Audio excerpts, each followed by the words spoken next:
You already know that atoms have smaller parts. You know that there's a core that's made up of protons and neutrons, and that we call that core the nucleus. You know that there are electrons outside of that. But how did we get to that place? How did we learn things about something that we can't even see? Today we're going to cover a basic timeline of the atomic theory and what we know. So this guy right here, this is Democritus, and he was way back in 400 BC. And Democritus believed that if you took matter and you cut it in half, and you cut it in half again and cut it in half, eventually you would get to a place where you could no longer break it into smaller parts. And he called those things atomos, which literally in Greek means indivisible. So he believed that there were these tiny spheres that could not be chopped into smaller parts. But most people at the time didn't really believe him. They instead decided that Aristotle's idea of 4 basic elements, air, water, fire, and earth, made more sense. So we ignored Democritus for about 2,000 years until John Dalton came along, and John Dalton in 1803 decided that Democritus was right. He actually is considered the father of modern chemistry.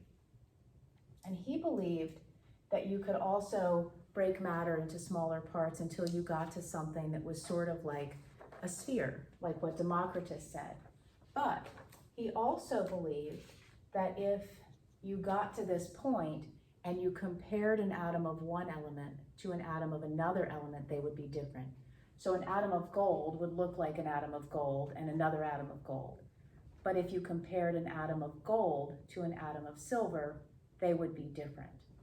And then we get this guy. This is J.J. Thomson. And J.J. Thomson is really why we know about electrons, but he called his model the plum pudding model, which is kind of this gross dessert that has plums throughout it. I like to think of it more as a blueberry muffin.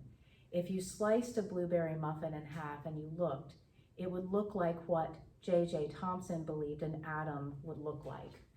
So he believed that there were other smaller parts inside an atom.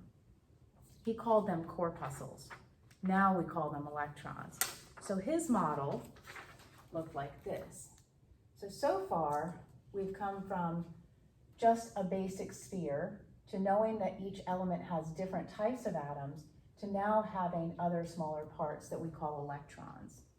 And then Ernest Rutherford came along, and Ernest Rutherford in 1898 did some experiments with gold foil. He charged particles and he shot them at this gold foil, and then he determined what they did afterwards, because his idea was that there was a positive core inside the atom, and if there was a positive core like he believed, he could determine what those particles would do when they hit the gold foil, and his experiments proved his hypothesis correct. So after Ernest Rutherford, we started to look at the atom a little bit differently. We still have the electrons from J.J. Thomson, but now we have a positive core or a nucleus. So Rutherford is important in that he added the nucleus to our model. But later on, in the 1920s, Niels Bohr, who was from Denmark, he gave us a different idea. He said, okay, so we know that there's a positive core and we know that there are electrons, but he gave us more specific information. And in 1922, he received the Nobel Prize for that. So he told us that not only did we have electrons, but those electrons had orbits. And in each orbit, there were only a certain number of electrons that could be there. So in the first orbit, closest to the nucleus, he said that you could have 2 electrons. And in the next one, you could have 8, and then another 8, and so on and so on and so on. It would change with each level. When you're trying to remember that Niels Bohr gave us orbits, I know this sounds silly, but I just in my head think Borbit, and that helps me to remember. And we use Niels Bohr and his model to describe how atoms actually combine and make new compounds. But we don't really believe that he was correct. So along comes Schrodinger later on, And he decides that there's a mathematical formula that can figure out exactly what the electrons are really doing. And he said, okay, so they're in these orbits kind of, but he said that it followed something called wave mechanics. And that meant that they could move from one place to another, more like waves.